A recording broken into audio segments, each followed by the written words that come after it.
Hey there thinkers, welcome back to Critical Hit. My name is S, and Marvel Studios just did a major spring cleaning and booted out their activist producers. I know, I'm shocked. Looking at Deadpool and Wolverine, you'd think they might have a point, but who knows. They're definitely setting up an intriguing new way of making their films, something they've never tried before. Previously, it was all in-house producers, just the in-house producers. External production companies, never heard of them. So Marvel played it safe, sticking to their cozy little nest. But now, hold on to your panties, because Deadpool and Wolverine are shaking things up big time. Now, for the first time, they're actually venturing outside their bubble. And guess who's leading the charge? None other than Ryan Reynolds, taking on a producer role. It's like Marvel finally decided to let the cool kids in on their secret clubhouse meetings. So while Marvel has always kept things close to their chest, this move signals a bold new era. Whether it's a stroke of genius or a desperate gamble, one thing is for sure, Marvel's cinematic future just got a whole lot more unpredictable. However, I have a few things to show off here, but before I do, I have a small request. If you're new here, consider hitting that subscribe button, smashing that like, and ring the bell to be notified for our next video. We would greatly appreciate this since it helps appease those YouTube algorithm gods, so we thank you. So what's next on the docket? Oh, just a couple minor movies, Avengers Doomsday and Avengers Secret Wars, but get this. They're not just Marvel and Disney babies anymore. The Russo brothers are muscling in on the action, which is unheard of. Marvel sharing the spotlight? That's like Thanos sharing his gauntlet. Now, could the rumor mill be right for once? Has Marvel done a spring cleaning and tossed out those activist producers? Well, let's dive into this juicy tidbit, and I mean, who knows? Time will spill the beans eventually.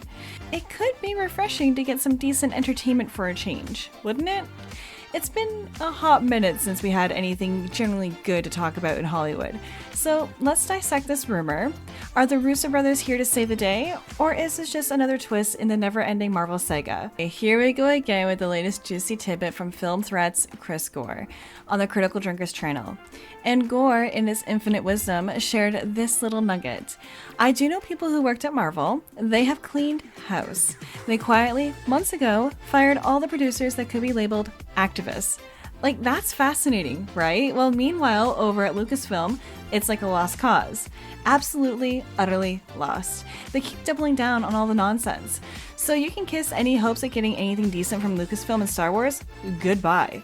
That ship has sailed, and well, it's sunk. So Kevin Feige recognizes, basically, he said that we tried it. It didn't work. He's talking about Phase 4. It didn't work. No Kang. Well, I'm sure Kang didn't work for other reasons. None of these side characters, which I'm sure he's talking about those girl bosses, that don't have any legacy of classic characters. And if Deadpool and Wolverine proves anything, you've heard the phrase male and pale is stale. That was spoken aloud across studios. But if you look at the box office this year, I would say male and pale is money. And that's the phrase I think people should more adopt. Now, maybe, just maybe, that's the slogan studios should actually adopt because clearly it's working. So much for those grand experiments. It turns out sticking with what works is actually the golden ticket. However, he's not actually saying that's the case. He's not claiming that's the phrase that they're using.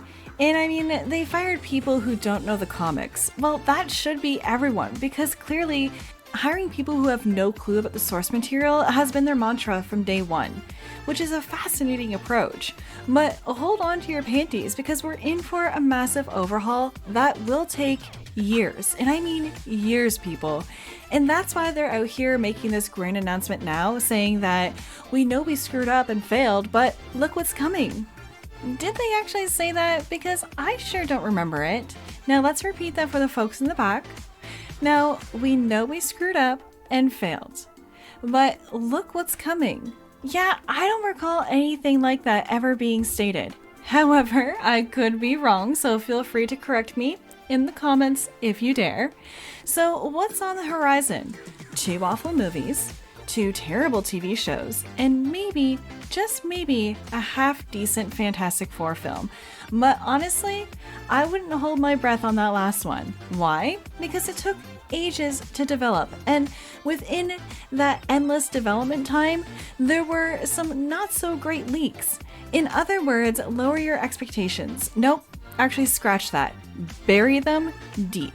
Now, keep in mind we're talking about a studio that has constantly shown that they have no idea what they're doing. They keep firing the wrong people, hiring the clueless ones, and then act surprised when everything turns to garbage. So forgive me if I'm not jumping for joy at the thought of their so-called she change. But hey, maybe this time it will be different, right? Maybe the stars will align and pigs will fly and they'll finally produce something that's worth watching. But until then, we're left with the same old story, a string of bad decisions leading to a slew of bad content. So here's to hoping the Fantastic Four can somehow rise from the ashes, but let's be real, don't get your hopes up. Oh well, look at Marvel Studios finally pretending to get its act together at the end of last year. So according to The Hollywood Reporter's Boris Kitt, they've decided to overhaul their entire TV strategy. Apparently, the new brilliant plan involves showrunners actually writing pilots and show bibles instead of shooting entire series like She-Hulk and Secret Invasion, and then playing the game of what worked and what didn't. Who could have guessed that maybe, just maybe, getting things right from the get-go would be a good idea? It's not like this was obvious from the start or anything, but sure, Marvel, let's give you a round of applause for finally catching up to what everyone else was doing. So Marvel's head of streaming, television, and animation, Brad Winderbaum, I'm pretty sure I mispronounced that name, put it oh so eloquently to Kit. We're trying to marry the Marvel culture with the traditional TV culture.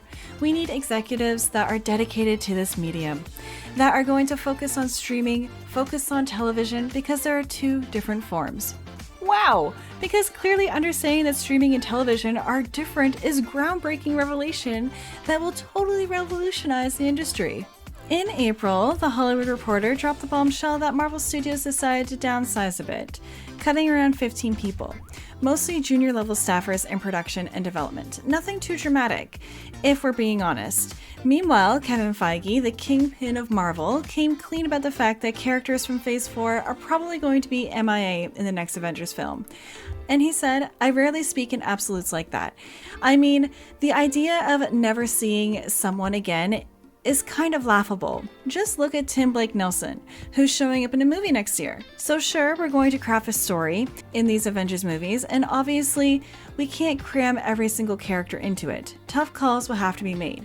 But don't go crying in your popcorn just yet. It doesn't mean that you'll never see these characters again. Oh, for heaven's sake. Let's not blow this out of proportion. The big revelation here is that there's no immediate plans for Eternals 2.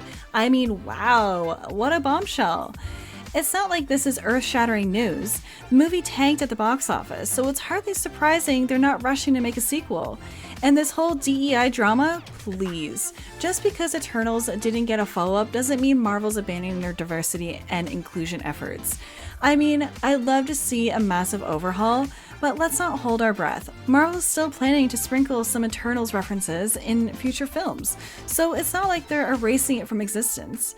In the grand scheme of things, this is just a blip on the radar. So let's dial down the drama and just keep things in perspective, shall we? So they're supposedly doing this massive clean house thing, and I mean really, because Schaefer is still around. You know, Schaefer, who's responsible for the Agatha All Along fiasco, and she's basically a walking disaster zone.